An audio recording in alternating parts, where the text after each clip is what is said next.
I'm going to talk about one of the biggest mistakes I see companies make when it comes to CMMC. This is level 1 and level 2 because the control is applicable to both. And I'm going to be talking about control 3.1.1. And constantly, I see this every single time, even with people who have very experienced IT teams. I just want to emphasize that this is the entirety of CMMC and NIST 800-171 does not matter. It does not matter how much IT experience you have. What really matters is your cybersecurity or GRC experience, which requires a ton of documentation, which is why I'm about to dive into this one and explain why most IT teams just get this wrong flat out. And it's the very first control. So if you fail it, you're automatically going to fail the rest of your assessment. So I know so many people who get confused with this exact same control. I was there at 1.2 until I finally just read it and I really started to understand what it's really asking. So right off the bat, I'm just going to tell you what most people do when they read this control 3.1.1, which is limiting access to authorized users. They're going to look up Active Directory, or they're going to go through their Entra ID, their identity provider, and they're going to say, oh, we have that list here. List of authorized users is right here.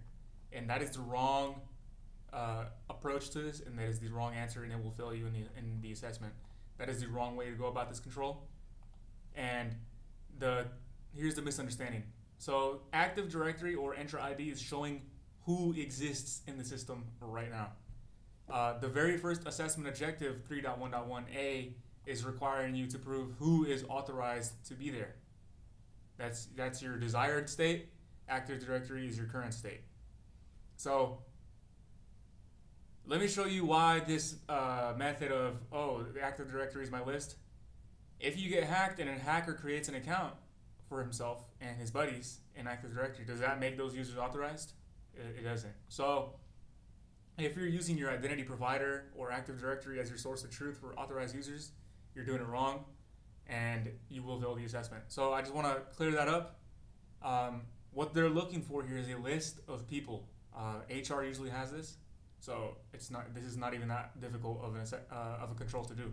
HR usually has this. They have a list of current employees, things like that. And then what you also want to do is do the exact same thing for your laptops or service accounts as well. So service accounts, it depends on your environment, but if you're an Entra ID, I would say a service account is something like this, where the permissions are delegated, not app permissions, but delegated permissions. So I would recommend going through all your app registrations in Entra ID if that's your identity provider, and just looking through them. All your custom ones, not the ones that are in there by default, because Microsoft puts a whole bunch of enterprise app or service principles is the correct term.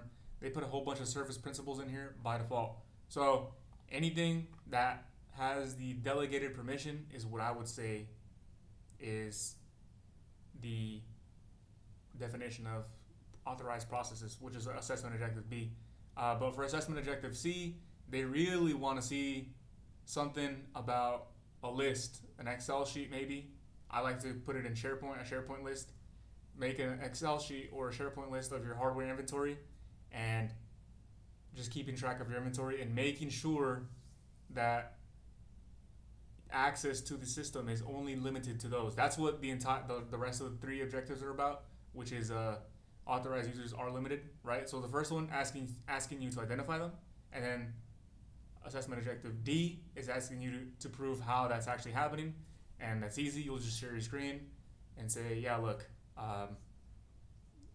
this guy can't log in because he doesn't have an account, right? Or this guy can log in with his account, it works. That's what you'd show in the screen share. The hardware or services, you just pull up some examples there on the screen share. One thing I'd like to see is maybe pull up logs for this. Maybe.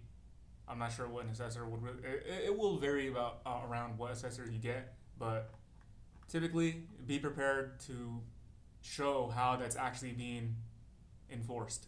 That's how it is. And then for devices, obviously, if you got Intune, Microsoft 365, you can control access to your tenant by limiting access with conditional access to only Intune enrolled devices or compliant devices. So very easy. If you've got on-premises Active Directory, the bare minimum would be something like MAC address filtering. You can implement something more robust like Radius, but the very bare minimum would be MAC address filtering for devices.